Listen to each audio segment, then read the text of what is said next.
Warning. This show features dark subjects which may be triggering to some listeners. Listener discretion is advised. Welcome to Chaos Jar. I'm the loud and obnoxious one, J. West Secord. Hey.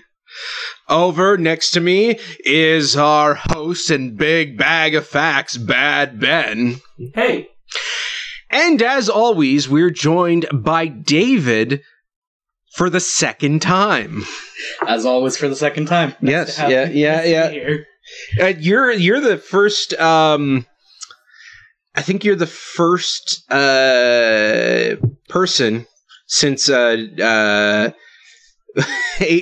Token left that has come on more than once. Actually, How about we don't what? The cat is stealing things. Oh. my. Like, hey, you pulled that away. I want it. I want it. Yeah. So you can follow us on Instagram and Twitter at BA Chaos Jar. You can also follow me on Twitter at I'm Glad You Asked _ That is, well, it's not my personal Twitter account, but, you know, I'd appreciate it because I want people to ask me questions so I can give weird responses, and I can hear myself through those headphones. It's distracting. Yeah, it's a little distracting. And you can follow us on Facebook at Chaos Jar Podcast, and that's also the name of our YouTube channel. If you say you have a friend who's not technical difficulties, we can listen to us there. You might need to repeat that. Why? Because I muted the mic. Why did you do that to me? So, fuckface muted the mic, so I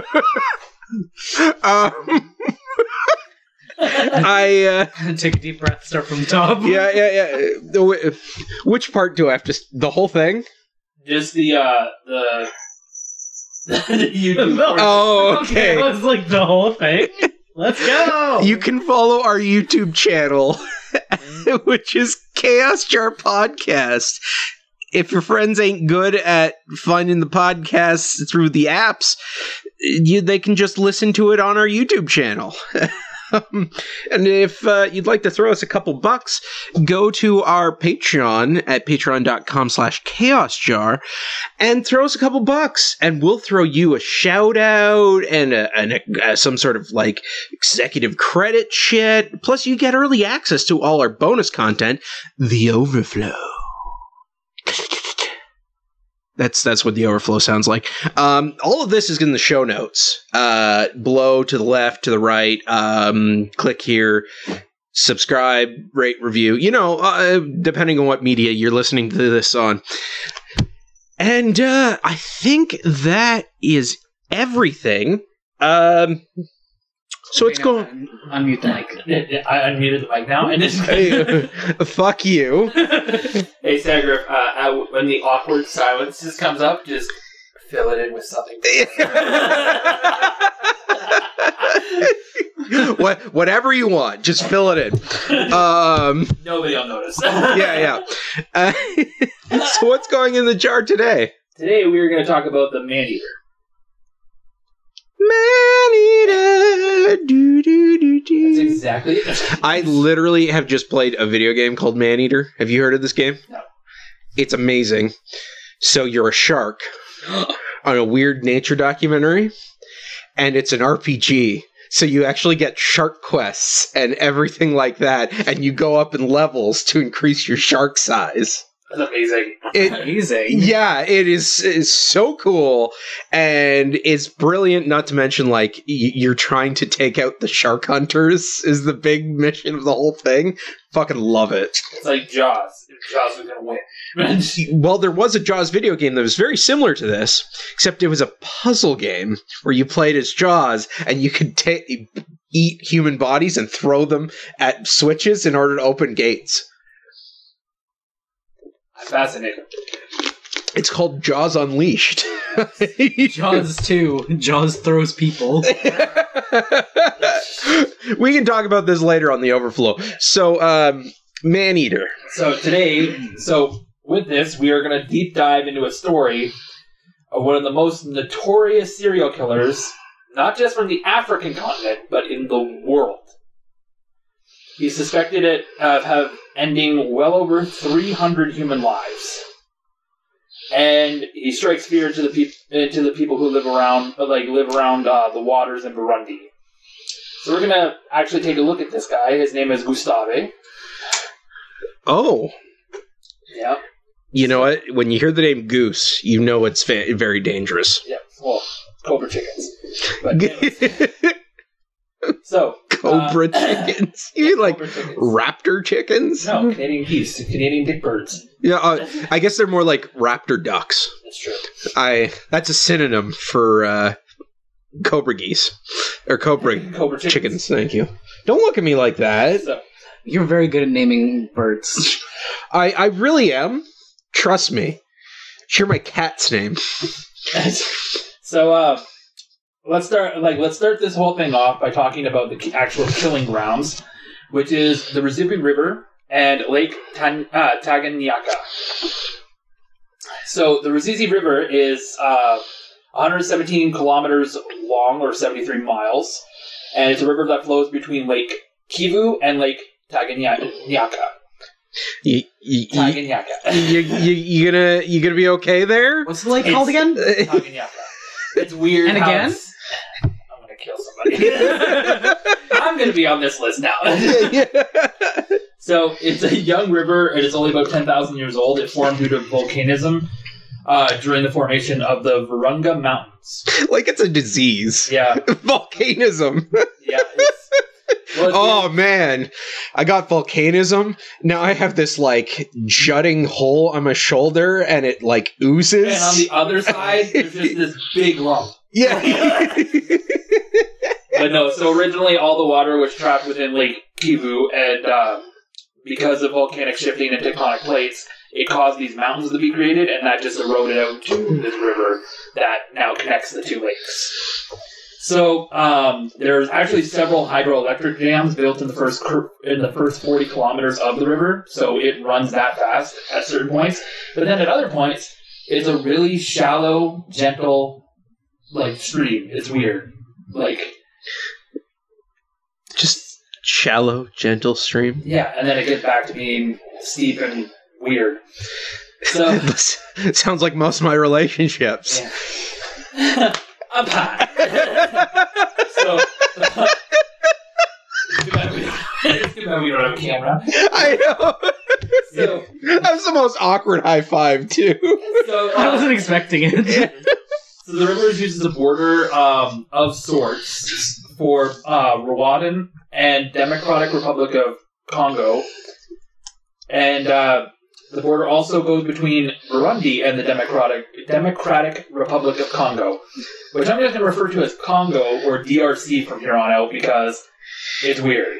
Like, it's again weird. Like, how they always have it, no matter when they're mentioned, it's always the Democratic Republic of Congo because they have to force that they are a democratic republic, even though they are of Congo. Of Congo. Yes, of condos. Yeah. In fact, the Bridge of Concord, which is Burundi's longest bridge, crosses the river mouth. So they built this bridge like right by the river mouth, and it just crosses over top of it. So, for Lake Tanganyika, it's the second oldest freshwater lake, second largest by volume, and second deepest. The lake that takes the first place in these spots, for all three of those, is Lake Baikal in Siberia.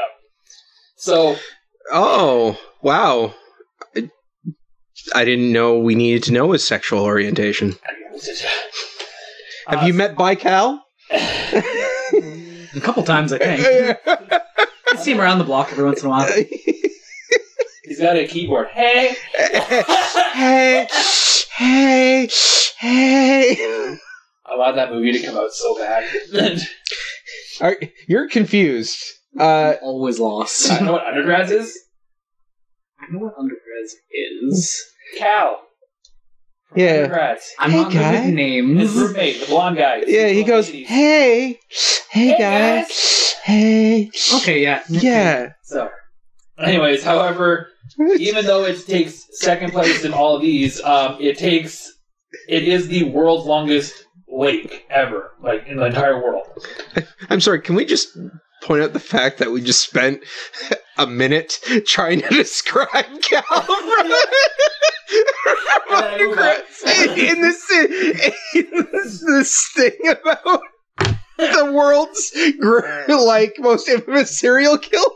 Yeah. Twist plot. Plot twist. Hey, Twist plot. hey, buddy guy. How's it going, Gustave guy? Anyways, so it's the world's longest lake, and it's shared between 4 countries: Tanzania, the Congo, Burundi, and Zambia. So, unlike the Ruzizi River, this lake is actually really ancient. It started to form around 12 million years ago, so it's been around for a while. But it's young. Yeah, no, it's ancient. The river is young. Oh, sorry. Yeah, the river's 10,000 years old. The other one's got a couple million. Yeah, sorry. I honestly, I'm just sitting here enjoying you, like, trying to say every single one of these names. Every time I hear that, all I think about is the Ace Ventura, like, sound what is his name? Oh. When they call him White Devil, or whatever? Oh. No. It's the bat. The bat's name. I'm trying to figure out what the bat's name is, because whenever they mention it, he's like... I'm hearing, like, Baba Yaga. And Baba Yaga. The Baba Yaga, Lake Baba Yaga. Yeah, Lake Baba Yaga. No, I'm pretty sure that one's in Russia, too. Yeah, true. So, in the lake, there's a variety of fish, mollusks, and crustaceans. It's also home to Nile crocodiles, and is the only place in the world that you can find Storm's water cobra, which is a rare subspecies of cobra, and it's so rare that its venom hasn't even been really studied. They've only managed to get small samples that they can't really even figure out an anti-venom for. My God, it's not the poisonous though, right? I believe that's the cone snail. Yeah. We can talk about that later. So human activity in the area began around the Stone Age. It's believed that humans are responsible for the extinction of the area's megafauna. The first Westerners to reach the lake were Richard Burton and John Speck. Megafauna sounds like a like a megazord.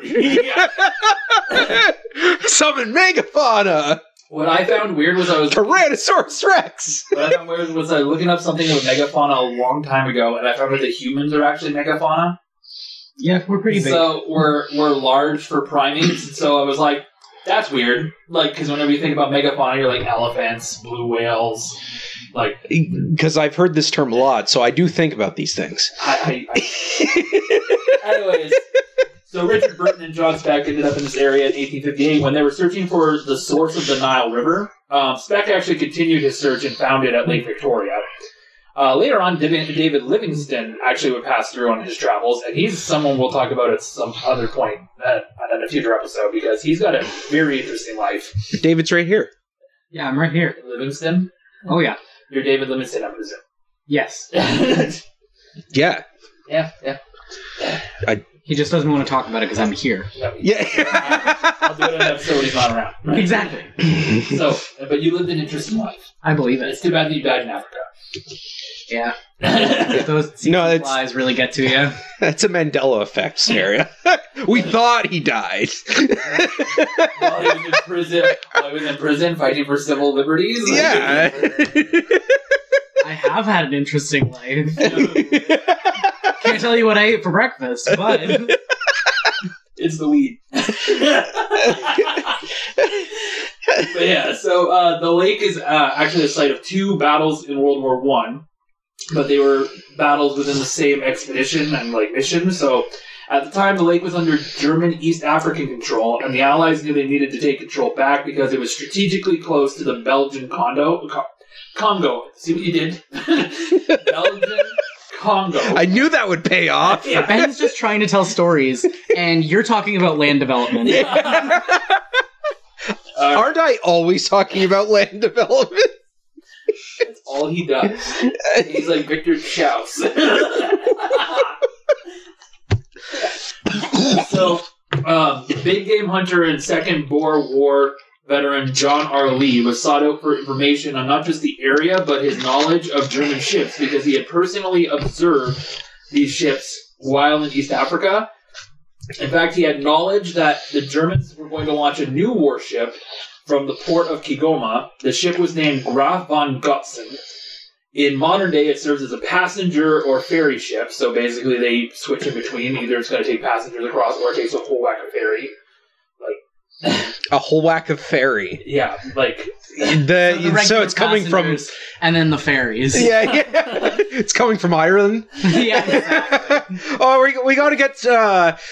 Hey, don't put the Dunahan with the leprechaun. They don't really like to be together. Last time that happened, it jumped down her neck. Yeah. And then the other leprechauns just keep away with the head. So, the Gotzen had been made in Papenburg. Paperberg. Papenburg. It looks like Paperberg, but Papenburg, Germany. And then while it was there, after it was constructed, it was disassembled, packed into 5,000 crates, snuck into the port before being reassembled in secret. So they kept this shit on lockdown. But this guy who randomly was stumbling across found it and was like, "Oh, they're building a ship. That's weird." And because he's British, then the British army came by and was like, "Hey, do you know anything about the Germans in the lake?" And he's like, "Actually, I do." Oh, actually, we just happened to stumble upon an old German ship. I'm British. So, the ship was large enough that it could transport 800 to 900 soldiers with ease across the waters. So, this would actually completely cement German control of not just the lake, but the lands around the lake. So, of course, the Belgians were really, really freaking out. So, Lee proposed to Admiral Sir Henry Jackson, who is actually famous for being the first ship captain to ever do a wireless transmission between two ships. That's his claim to fame. That's what made him. I don't even understand that statement. So, Lee proposed to this guy that motor gunboats be brought into the interior of the lake because they were small enough and fast enough that they would outmaneuver and outrun the German ships, and with the guns on board it, they would actually outgun the German ships as well, because German ships mostly just had officers or troops on them, not actual guns were equipped to them. Assuming they're German. Yes. So, Admiral Jackson agreed and passed the plan on to Admiral David Gamble, who made John Lee the commander of the initiative, but also gave him a second in command of Lieutenant Commander Jeffrey Spicer Simpson. We are talking about British, and here we are in Middle Dakota, but... Is that why you chose Lieutenant? Lieutenant. Because Lieutenant is how you say it. In England. Yeah. Yeah. Or Canada. Or Australia. Oh, right. Yes, that's Americans right. are the only ones who say Lieutenant. Really? Yeah. So, Spicer Simpson... I mean, I know that, being in America. Canada, USA, North Dakota. So, Lieutenant Commander Spicer Simpson is described by author Giles Fawden, who wrote The Last King of Scotland, as a man court-martialed for wrecking his own ships, an inveterate liar, and a wearer of skirts. So he had no spine? No, he would be reckless and actually, run ships. We'll actually talk about some of the things he's done. Because even though he managed to make it to Lieutenant Commander, he stopped progressing through the ranks because of all these mistakes and disgraces that he had, including, in 1905, he had come up with an idea to string a cable between two destroyers to sweep for periscopes, and nearly destroyed a friendly submarine. He was trying to sweep for enemy ones and nailed his own. So he shot himself in the foot with that one, alright. Yeah, and then later, he ran a ship aground doing a defense testing exercise, then with this same ship, collided with a small boat, killing the man aboard. This sounds like one of those arrogant people who'd be like, "Oh, they shouldn't have been in the way." Yeah. Why did they keep letting him go on the boats?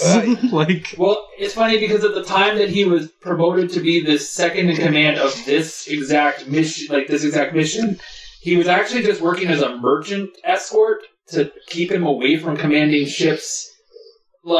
So all of a sudden he's in a very important battle on a lake. Did they just be like, you know what? If he runs aground, it's just Africa? I believe that's the plot of Invader Zim.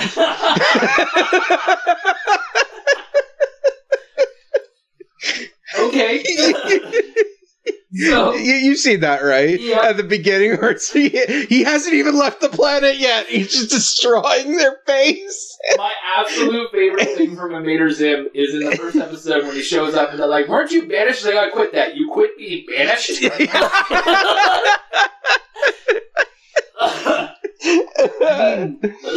He's definitely following in those footsteps. Yeah. So 2 motor gunboats were sent out along with some other ones, but the main ones of the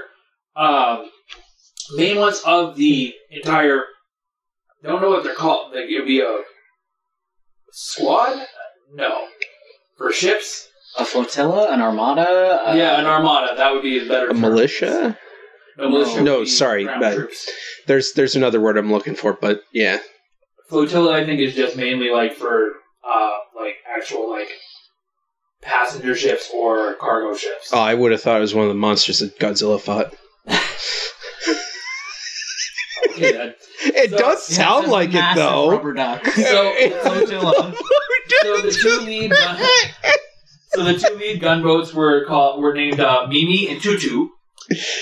Those were the names. Those were not the names that Spicer Simpson suggested originally. So the guy who ran everything aground suggested different names. Originally, he wanted to call them Cat and Dog, and that was rejected. So then he suggested these other names using alternatives that sound close to meow and bow wow in French. I love the idea that he's just like, "No, you don't like my idea? Well then, how about this? Mimi and Tutu." Yeah. I like dog. I like cat. Make dog cat. He's Russian, apparently. He's a Russian-British officer. Yeah. Do you think he's a spy? He was an exchange program with Sean Connery. Yeah.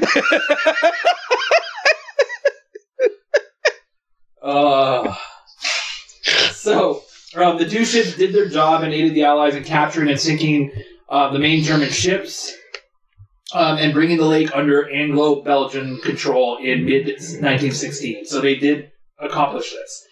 So other notable history is that Che Guevara actually had a training camp here in 1965 for his militiamen, so when he was trying to overthrow the Argentinian government. I knew a militia was involved. Yeah, and in 2005, there was also an earthquake that collapsed dozens of Congo houses into the lake. So, yeah. So, that part I didn't get. On to the actual people who have who have seen Gustave. Sorry, Gustave. Oh, yeah, that's right. That's what we're here for. We're going to begin with Patrice Fay. He was born December 11th, 1953 in Lyon, France, which is the 3rd largest city in France, and we'll definitely be revisiting it because it has this massive story, and there's a whole whack of little tidbits inside of it that we're going to be seeing a lot of people from this place at some point.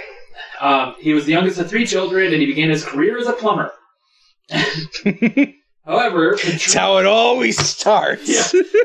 I just love that he was born in France, and we're thinking, and here we are talking about this, this absolutely crazy number of deaths attributed to a serial killer, and we're starting with a plumber.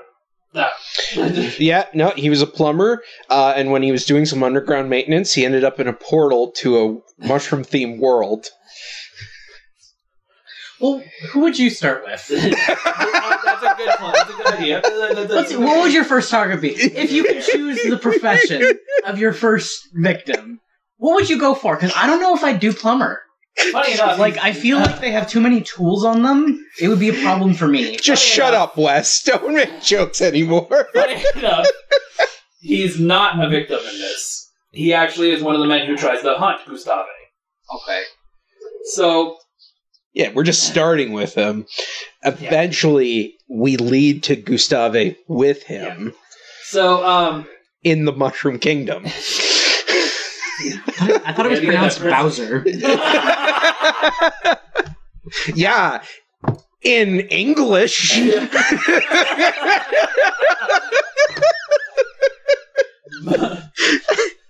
Okay, so Patrice always had an inkling to go and see the world, though, so he quit his job and settled in Canada for a little while.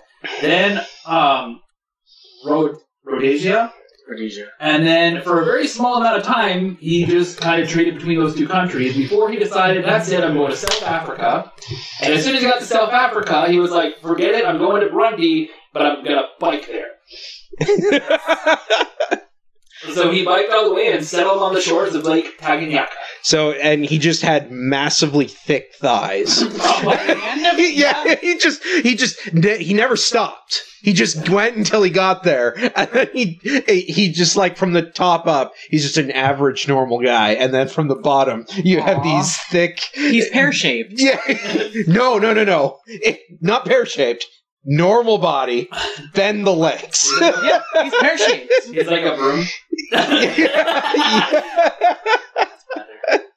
So he ends up marrying a Rwandan girl and has 2 children, including singer, rapper, and writer Gail Faye. Yeah, Gail Faye? I don't know. Wait, a rapper? A rapper. He's a singer, rapper, and writer. Oh. So during the Burundian Civil War, which actually began in 1993, so like they had a whole civil war in this country because of like different. A rapper in the 60s? No, he was born. The rapper was born in 1993. This guy, like, his son. Okay. We're not on the plumber here. This is his son. No, he had 2 children. And actually his career at this point now is basically like a tour guide. So he takes people around the area and shows them like what like wildlife they would like to see and everything. So during the Burundian Civil War, Patrice managed to save hundreds of people by giving them shelter and food. And then his wife and children fled to France during the Civil War, but he stayed. And from this war, he founded a non-government organization providing help to children. And also founded 3 schools that welcomed orphans and people of destitute. So, like, these schools are were still active all the way. Well, they're still active today, but they're not as active as they used to be. In 2002, he was recruited for a documentary called "The Monster of Tanganyika," and his experience as a tour guide in the area brings him to the forefront of the hunt for the evasive killer Gustave. Now, Faye was familiar with Gustave because from his years of living on the hunting grounds. So, not much is known about Gustave himself, though.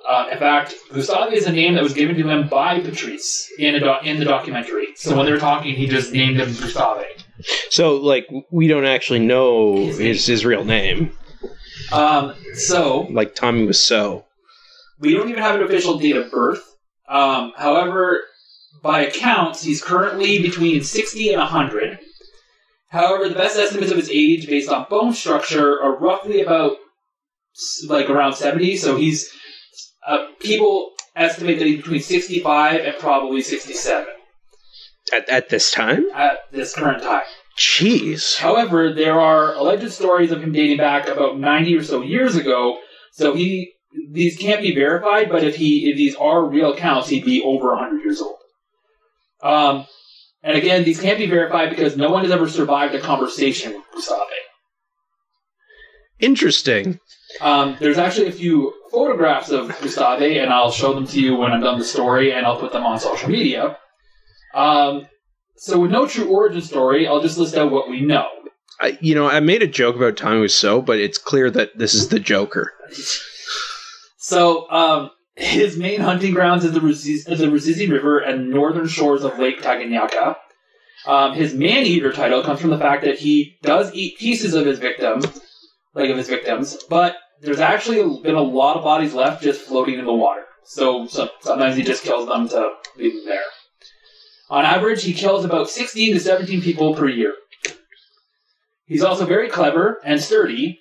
He's actually a scourge to hunters. A few encounters have left him with 4 scars over his shoulders from knife attacks and other beatings and such. And he also has been shot at least 3 times and survived all of this.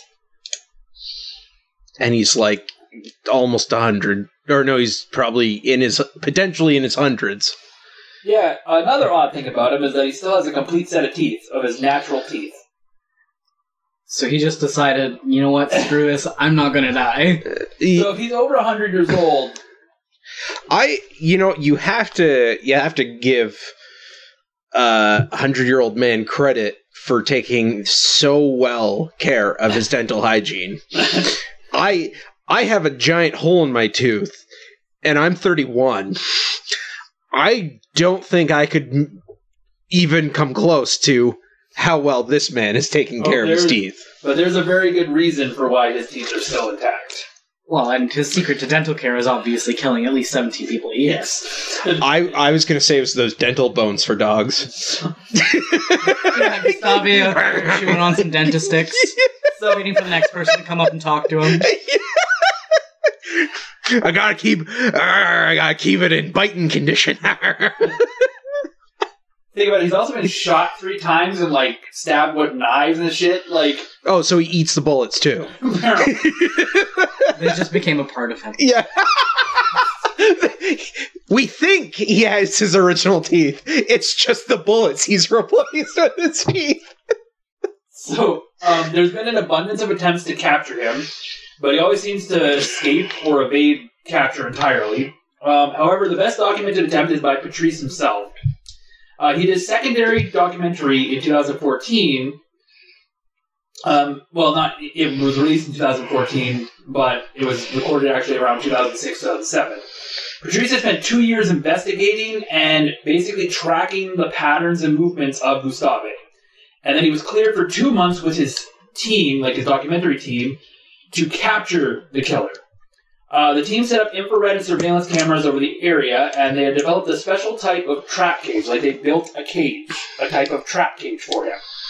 And they littered snares along the area, so that way if he tried to, escape through the woods or into the water, he would be snared up. Now, out of curiosity, he just arbitrarily gave the name Gustave to this character. Does Gustave have an interesting meaning? No, he just stated that it was the name that the locals had been calling him for a while. Oh, okay. They would actually wait all night watching the cameras and observing the area for Gustave. However, when Gustave did appear, so they got 2 months, right? So in the 2 months, they're just sitting out there watching this cage and watching these cameras and, trying to find... I hear a cage, and I picture, a box with a stick with a string tied around it. And I don't know, there's an earlobe underneath it. And there's just some guy sitting there reading newspaper. Bring him in fresh one every once in a while. They're just stay here. So they're waiting for Gustave, and however, when he did appear, he seemed to be wise to all the traps and to the cameras. He easily determined where the snaps were and avoided them. The only thing that the snares ever caught was alligators. Sorry, not crocodiles. So small crocodiles would get caught up in these snares. And he knew, he just seemed to know of the trap cage and kept circling around it and taunting the team through the cameras. So he's just this old man. Oh, does anyone else picture a snare trap and he's reaching his hand towards it and then he looks over at the camera and goes ha ha ha and he just flips them off. So this is the part where you guys are gonna fucking hate me. So this is how I'm gonna have to reveal something to you. Gustave is very abnormal in a lot of ways. He's massive, gigantic. He's a size that would be described as outstanding. Everybody talks about how outstandingly huge he is. That's a pun in itself. Yeah. So he is the megafauna.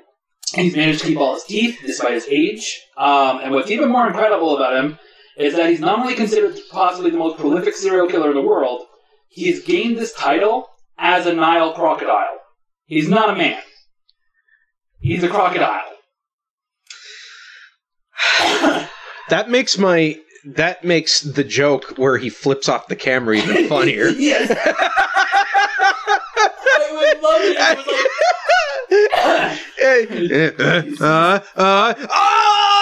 The other Nile crocodile to get up there. Suck it! Honestly, if he's a crocodile, there's a possibility he's over 100. Oh yeah. Like, they live a long ass Except time. for one thing, crocodiles don't retain their teeth past 70. So, What's his secret? So the little twist in our story... Dental bones. We talked about this. So like I said, the little twist here is that he's not a crocodile. He weighs over 2,000 pounds. That's an estimate. And he is easily longer than 18 feet. In fact, some estimates put him at almost 25 feet long. In order to reach this size, he would have to be over 100 years old. However, when they approach 70 to 75 years old, they lose their bone structure and lose their teeth.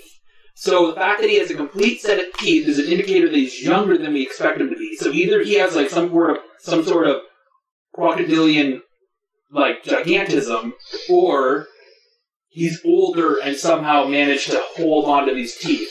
And in all honesty, if he's been killing this many people for that long, maybe human blood is what's keeping like him with these teeth. Like, I know it makes you younger. Okay. You done some experiments on that one, Wes? No, watch documentaries. Jesus. You think I'm a freak? Okay, so if I go to the bathroom right now, the tub's going to be clean. There's not going to be red in it. Well, clean is debatable, but there won't be red. Any other color and I'll close the door again. Yeah. Is he about like the size of a like saltwater crocodile or bigger? So, he'd be bigger than that. Actually, there's another crocodile, like the largest crocodile in captivity, that was found massive, but they died at the age of something like 50 or 60, and they were far larger, but they were a saltwater crocodile, so I'm expecting he's probably... Yeah, which is... Because that's what's insane about this, too, is I think where you're saying it's gigantism makes so much sense, because only saltwater crocodiles are the largest lizard on Earth, living on Earth, that is. Yeah. So, but this size, though, actually impedes him from catching more agile prey, so like water buffalo, the antelope, anything that's small, he just can't seem to catch it, including fish. He has a hard time catching fish. So he came up with a better system by taking out more easy and more cumbersome targets like hippopotamuses, humans that are unexpectedly around. So he'll actually follow hunters while they're hunting along the water, or follow fishermen while they're fishing around the water, and then basically wait for them to be unsuspecting and then snap them out. And is hippopotamuses the proper plural? Hippopotami? Hippopotamod? I don't know. But yeah, that's really intriguing. So that explains all the hunter stories you're mentioning earlier. Yeah, because I thought that was the weirdest part. Unless they were like bounty hunters. So the reason that I even revealed this now is because I can't keep this up with the final tactic of the trap that they tried to use to capture him. They set up a goat inside of the trap cage, which was built 9 meters or 30 feet long, and weighed over a metric ton. So that was a really big box and stick. Yes. Yeah. But there was no activity. But on the final night, there was a storm, and it knocked out the camera equipment, and the cage was found submerged, but empty. So either the cage malfunctioned and Gustave got the goat, or the rising waters actually helped the goat escape from the cage. But without camera footage, they'll never know. I like to think he got the goat. Thanks for the snack, guys. I like to think the goat got out and ran into Gustave's jaws. Oh my god! Free! I didn't know how I was going to get in there. Yeah. Thank God they were trying to put me in there this whole time. I kept flipping off the cameras. I didn't. God, could they not see me? But I want you to think about that too. He knew the cage. He knew that the cage was a cage to set him up. He knew the snares were there. He's just wandering around them and then looking at the camera. He's smart. He knows what's happening. Like this. Well, such an old crocodile. It must be like so good at habits, and like if it's hunting humans, it must have gotten really good at like figuring out human habits and stuff. Like, 'cause that's the point of how animals work. Is you adapt to affect your prey or against your predator, right? Yeah. So unfortunately, the team had to move on, and this left Faye to get back to his charity work. We'll catch up with Gustave in just a second, but what I want to bring up Faye's story. I want to bring his story to an end. So we remember that Faye set up that non-government organization and those schools. Yeah. Well, in April of 2011, several students from his school, all female, came forward with sexual assault allegations against him. There wasn't much of an investigation. It just seemed like the police walked in and were like, well, these are the claims and you're going to prison. He's actually a very outspoken person against some of the things that happened in the Burundi government. So I could see the way, because he doesn't like how the dictatorship works, so I could see like anyone who's in official power being like, we need to silence him. So he was only given a 5-hour trial, and he couldn't even properly defend himself because it was held in a local language that he doesn't speak. Sorry. It was a 5-hour trial, and he couldn't properly defend himself because one guy was taking up all the time by cross-examining himself. Yes! Oh, Rodney Alcala. It was a 5-hour trial. He couldn't properly defend himself because his lawyer just kept going up and was both the lawyer and the witness. Using different voices and speaking to himself in the third person. Mr. Alcala. Mr. Alcala, did you feel... I wasn't there. I don't know what you're talking about. You know what? I think who killed those girls was the crocodile. You have photographic evidence against you. Well, you know, crocodiles have learned how to use cameras. And this one in particular had a grudge against my client. Yeah. And to be fair, if we've learned anything from Jaws' Revenge, that sharks do remember the families of people who've killed them. He's a crocodile. Same thing. Teeth sharp, you get it. That's a callback to a past episode. I know, but like 5-hour trial, it's so perfect. So, the only evidence that he could present to discredit the claims were that 3 of the female students were studied by a doctor and found to be virgins. Which I don't much care for as that being evidence, but at the same time, it kind of is a little fitting that he would be like, okay, well, like, the doctor took a look and they haven't been sexually assaulted. They haven't had sex. Like, at least vaginally, yeah. I guess the sexual assault kits weren't invented at this time. This is in 2011. Oh, in which case they did have the specially designed kits. It kits. just seems like it was a barrage against them and trying to just get them into jail. Yeah. So even though all this was here, however, on July 25th, 2011, he was found guilty and sentenced to 25 years in prison. At this point, he is 58 or something like that. So it's a death sentence. Like they're just basically being like, you're going to sit in prison until you rot. His son spoke out against the trial, stated that there was a plot against his dad. Remember, his son's now living in France, so he involved the French government and did protests outside of the Burundian embassy, like a lot of massive movements against them, and managed to get Patrice on provisional release in October of 2011, so they locked him up in July, but they released him in mid-October.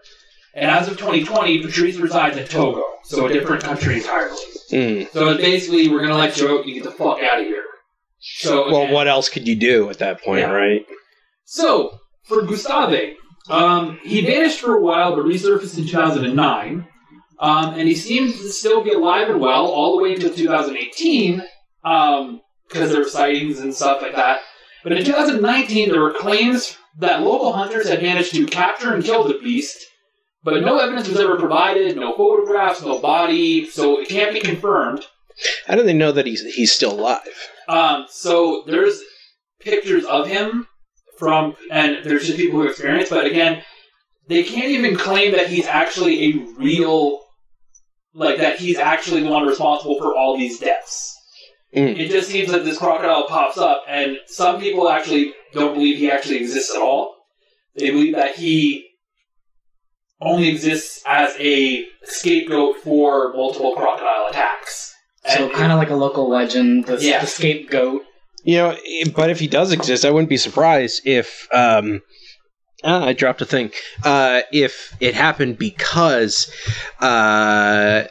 somebody did commit murders and he ended up finding the pieces. Yeah. So, I never even considered that until this very moment, and I think I'm correct because, you know, I know everything about the world of serial killers and everything, being on this podcast. Don't look at me like that. So, there's actually a few films about Gustave, mostly documentaries. So, like, there was the Monster Attacking Yaka, and then Patrice's one called Capturing Gustave, or something like that. It's in a different language, and it was released in English, and everything inside of it is English, but originally was in a different language. Inside of it? Everything said inside of the film is in English. So, there's also a movie that came out in 2007 called Primeval. It was originally labeled Gustave, but the government protested against it, so they called it Primeval, and it's actually about Gustave. They actually have a CGI rendering of Gustave, who kills a lot of the main cast. You know, I think I haven't seen the movie, but I think I've seen that that title and like a poster of it before. So, that is Gustave. Oh, he's a big boy. Yeah. Well, yeah. Massive. You think he wasn't? I just like to comment on big boys. I mean, who doesn't? Look, it's a big boy. Wow. Here's your phone back. So, yeah. There are other pictures, and some of them show, like...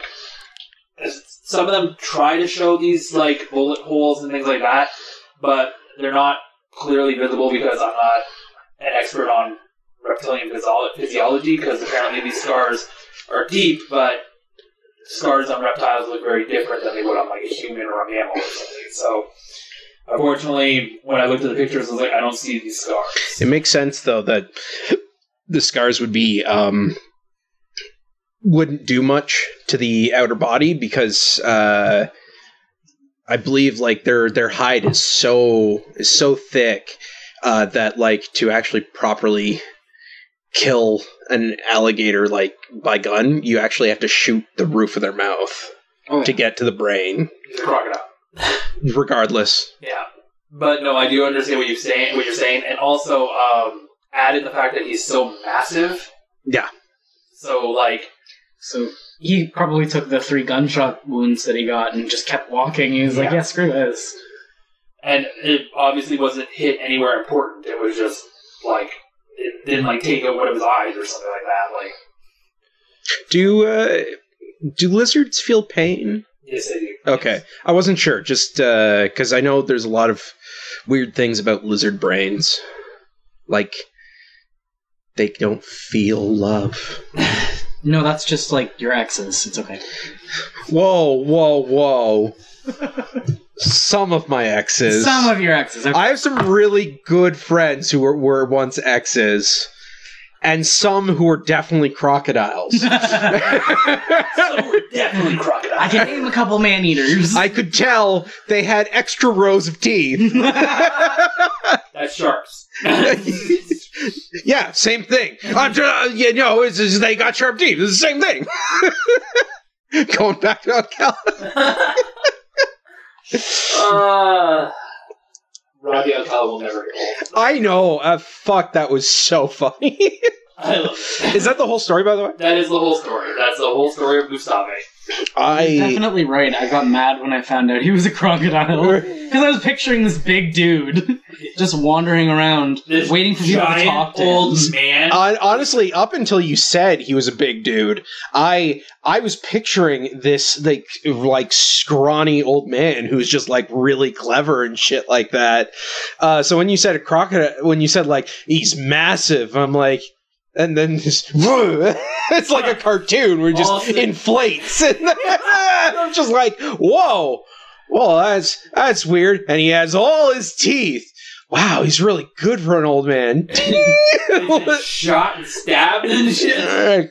By hunters? Wow. How do they know he has all his teeth? Are people counting them on the way down? So, they're in these pictures you can see, and it's based on experts. When they're going down, they send a letter out from the stomach. They're like, I'm not dead yet. However... This crocodile very clearly has at least 73 teeth. I didn't say going down, I said counting down. No, he said going down. Oh, they're going down. Hold on, as you're reading it, tell me how many teeth. 1, 2, and like 3. You're just holding the mouth open. Come on, tell me. Like, how can we not catch this before? That would be quite the dental bill. Yes. That's why they use dental bones. I think he'd probably just be using like regular human bones at that point. I just remember. Yeah, but those don't clean teeth. What I love is that I've heard this. Like I heard this story previously years ago when I actually saw the movie Primeval. And so then I was actually watching a random TikTok, and they mentioned that he had the title of the most human deaths for a serial killer, and I was like, he's a crocodile. And then I looked it up, and serial killers can be animals. Like, it's just murders done in a serial fashion. Yeah, just deaths done. Like, yeah, I guess by all accounts, the crocodile would be a serial killer, but not a murderer. Yeah. Because it's killing a separate species, which is not considered murder. Yeah. I'll agree to that. But it's still a kill, so it's still killer. Exactly. Yeah. So it's still a kill, so it's still a killer. And apparently it has an MO. Yeah. And the MO came from, not from growing too large to be able to capture normal prey. But if he's... that and it occasionally would bite a piece off. Yeah. But that's what I find interesting as well, is that he leaves some bodies uneaten. So, he kills them and then he's like, not today. But crocodiles also, I don't know if crocodiles do the same thing alligators do, where they drag things into the water and leave them to float. I think they're for a little bit. I think they're pretty close to basically being the same thing. Just the difference is basically more in their physiology as opposed to their biology. Alright. Yeah, because, crocodiles are a lot more, narrow snout, elongated, narrow snout, and alligators are, bigger, inward. Kind of the difference between a wolf and a dog. Yeah. I guess. Does that make sense? Does anyone want to refute me? Because that's fair. I don't know anything about fauna. I can't refute you because I don't have all my crocodile alligator facts up to date, but I know one of them, you can tell the difference between them, yes, by the shape of their snouts, but one of them also has teeth that only go in one direction, downwards, that come out of their mouth. So when they close their mouth, you can see them lined up and they're only pointed down, and the other has teeth that go both up and down, pointed out. Oh, interesting. Yeah, so as far as I can tell, the only difference I know of is it's just it's a physical difference. I feel like they act relatively the same. They're both water-dwelling reptiles with thick dinosaur skin that ambush prey. Well, it would be an opportunistic kill as well, like being able to follow a boat from a fisherman or a hunter or something of that nature. You'd be able to stay under the shadow. So you'd be able to get a lot closer to the surface. Yeah. So tipping over the boat, yanking things into the water, if someone's just leaning over to look in the water, absolutely, you could just hop out of the water, grab them, done. So typically crocodiles are more aggressive than alligators, which makes crocodiles more dangerous than alligators. Alligators are Alligators. Alligators are opportunistic feeders, which means that they're less likely to chase you down unless they're provoked. While crocodiles will actually chase you down, they'll hunt you. And they are fast. Snout shape and jawline are the easiest way to distinguish. Snout shape is that alligators are wide around with a U shape, while crocodiles have long, pointed V-shaped snouts. Jawline is that alligators have a wide upper jaw, which allows for the teeth to remain hidden in the mouth, while crocodiles have very different... they have an upper jaw and a lower jaw, and the crocodiles are the same size, exposing their teeth when they interlock. So when they close their mouth, it's kind of like T-Rex. Yeah.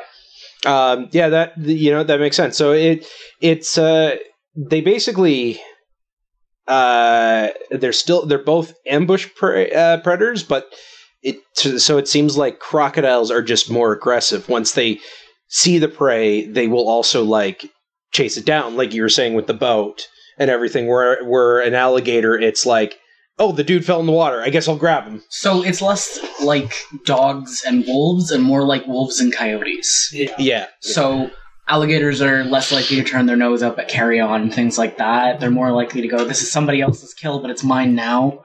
Where a crocodile might kill for anger, honestly. I'm sure if you pissed it off enough and it wasn't hungry, it might toss you in the water, no problem, just like Jaws. So anyways, that's Gustave, and a bunch of facts about alligators and crocodiles. So yeah, well that was fun. I like talking about animals actually a lot. I also find it interesting that a crocodile is one of the most notorious serial killers of all time. I love that. Why not? It makes sense, if anything. However, we will talk about a human serial killer that has over 300 victims for certain. And he's actually the most notorious human serial killer of all time. So, you know what? I think we need to get Gustave, put him in a detective outfit, and make him a television series where he tracks down serial killers and eats them. Because he understands the serial killer mind. But every episode, the one thing that they have to prevent is him eating the serial killer. No, that's arrest him. That's the denouement. He fucking snaps them up and keeps going, and that's it. That's the end of that story. Honestly, the police are just following behind him. They just be like, okay, so he was in England yesterday. He just launched a new episode. He was in India. Fuck. I don't know why, but I know why. San Diego? This just sounds like I think I just invented Crocodile Dexter. Yeah. Yeah, you did. Yeah. Holy crud. Okay, so I'm gonna end it there. All right. That's our episode. As I mentioned before, you can follow us on Instagram and Twitter at BAChaosJar. You can follow me on Twitter and ask me questions at I'm Glad You Asked _. You can go to our Facebook page and follow us there at Chaos Jar Podcast, which is also the name of our YouTube channel. Go there. Subscribe, rate, review, all that jazz. And you can sponsor us or pay us or some shit on patreon.com/chaosjar. All that in the show notes and more. There's never more. Thanks for watching and good night.